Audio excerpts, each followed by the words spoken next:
date, we are working on the new interface, and we are working on the new package of features for bloggers, and we have gone far beyond just being guest blogging platform, and we are working to make it even more like that.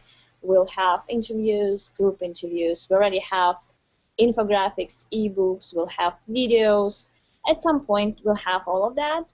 The only thing that's holding me back is the development process, because I asked the developers first how many months, and the answer was 3 months. Now it's 6 months. So I'm trying to somehow make it faster however I can, hiring more people, maybe adding more help, and how can I make it faster? I'm not sure yet, but I'll make it 1 month for testing and probably 2 months ready overall. So that's the timeline that I'm looking forward to, but who knows? I'm not the only one who's working on that, so I have to depend on many people.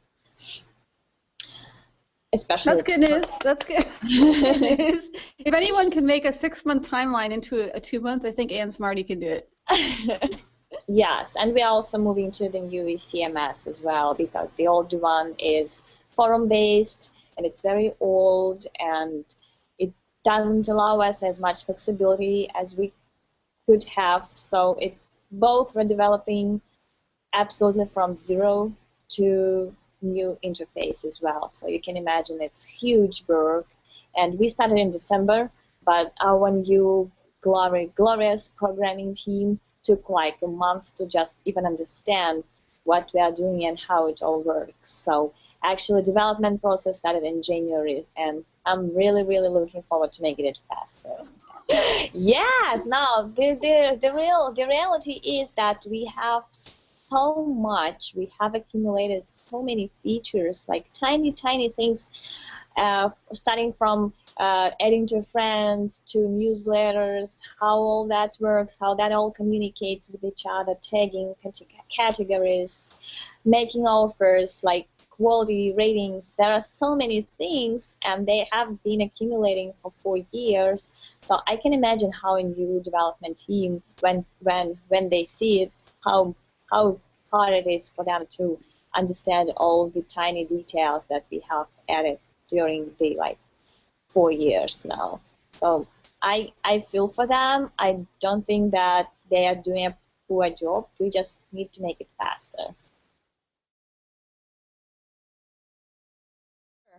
And so what actually happened is that some very smart spammer sent a spam email to Matt Katz offering to guest post on his blog. And for some reason, it was big news to Matt Katz that there is guest blogging spam, and some people spam other people. And that has nothing to do with high quality guest blogging that we are doing. So he posted a blog post about how he's very, very annoyed by that spam, and how he's looking forward to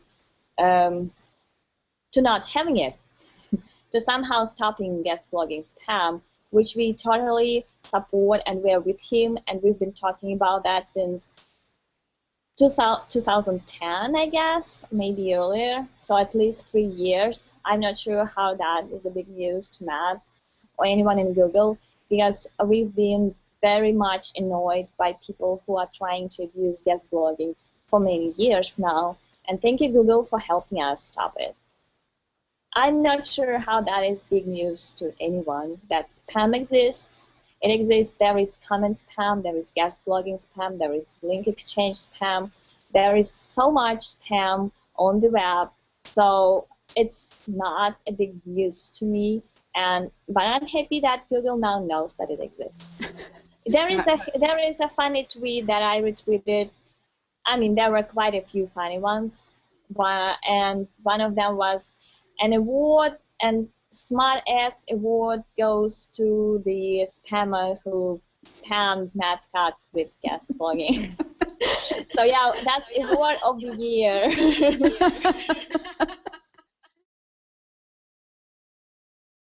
Stop link building. Don't use guest posts for link building. Put it out there as fantastic content. If you're not Stop outsourcing everything you can. It's low quality, and you just pay people to build relationships, and you don't use them. So try as much as you can develop the content marketing and guest blogging team in-house. That's how you will have real people writing for real, for writing and connecting their real brands to your business. Guest blogging is a terrible tactic for building leads, and I've been saying it for ages. And please do read that blog post, and after that, read a blog post by Matt Katz that's 3 years older. It's up to us. It's up to Ann Smarty to teach the rest of the world, to be the evangelist, to teach us how to actually write high quality and relationship based, and to learn that it's not for link building.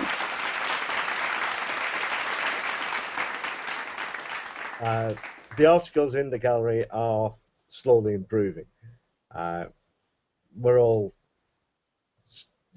fighting to stay on top of it. People are mostly conforming to the rules that we asked them for in terms of links and bios, which were an issue for a long time.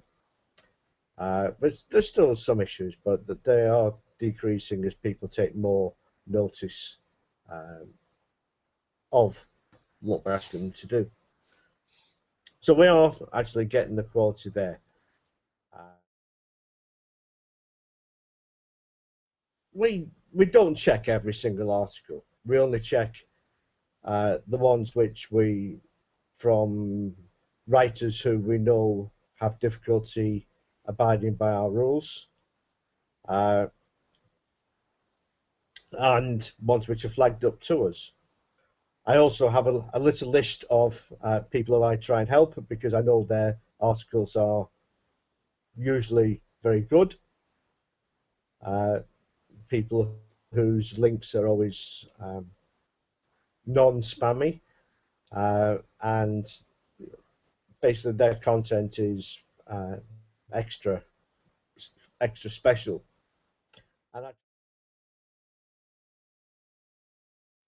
the main issue we have are people who, trying to be tactful here, tact doesn't come easy to me.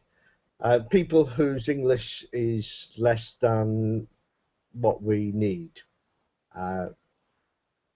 which is basically the standard. Most of the people who use the site are American and British and Australian and Irish and New Zealand bloggers, so they need articles written in what I would say is standard UK, US English. At one point I was called a racist by one member because I was asking for UK, US English. I told him I didn't care where the writer came from. He could come from Mars as long as he could write in decent English, that British and American internet users would read as natural. We're not going to hide an article for 1 or 2 typos, but that flags it up as something that needs to be looked at more carefully, to me. And so that first paragraph is your chance, the only chance you have to impress bloggers. You know, I can write well, I know what I'm talking about. The first paragraph has got to be good. It's got to hit people between the eyes, along with the title. That is the come on. That's the only way you're going to get people to bid for your article. And we see a lot of boring titles.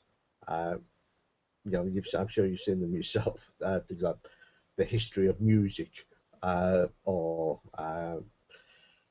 jazz today. I'm taking yourself in music. But you know, when you could have, trying to think now, how music has developed from banging on tin drums to multi-piece orchestras in the past 200 years. Just as a top of the head example here. That would be a lot more eye-catching than just the history of music. And to me, it doesn't matter if it's over the 160 characters, calories, that's my diet coming out there, over the 160 characters, because I was reading somewhere that the optimum engagement level for a title is 15 words. So I try and make my titles a bit longer now. It might have been something Don sent me, I'm not sure. But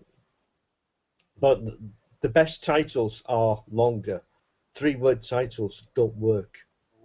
For each article, we really come up with 2 headlines. One is the headline of the article itself, and the second one is always an engaging question.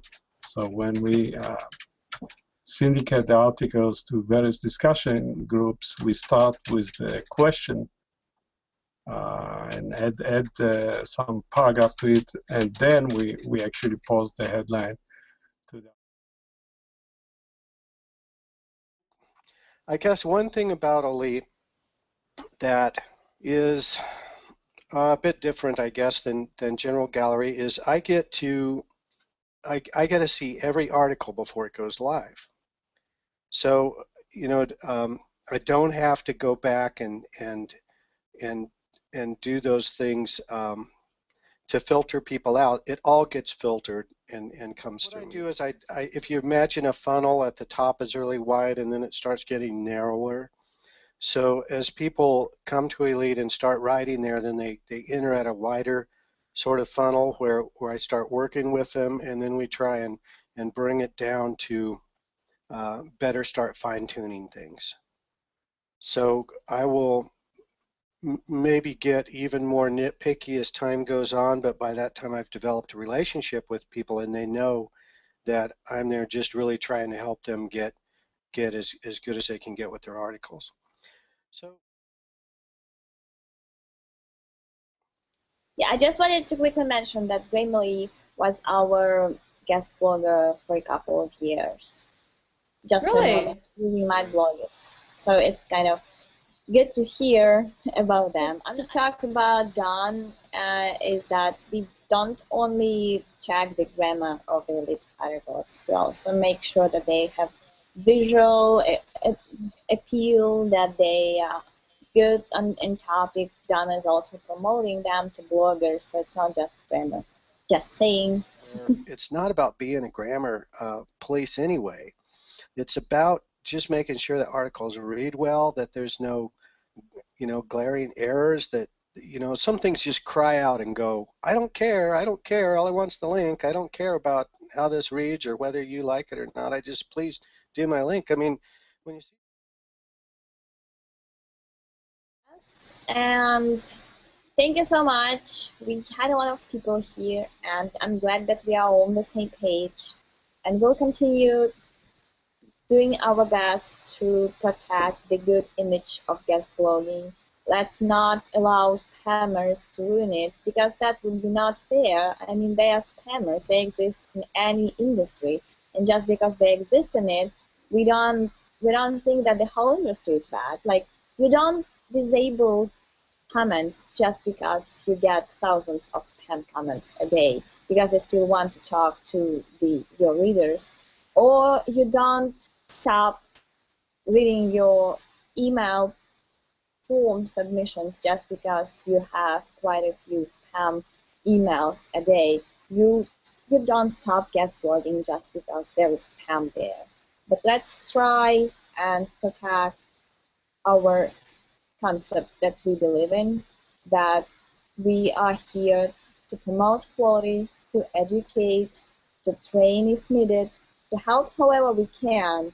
And most of our efforts are completely free, and they're perfect for all people who want to learn to do that properly. So just come and let us help you, and we'll be our best.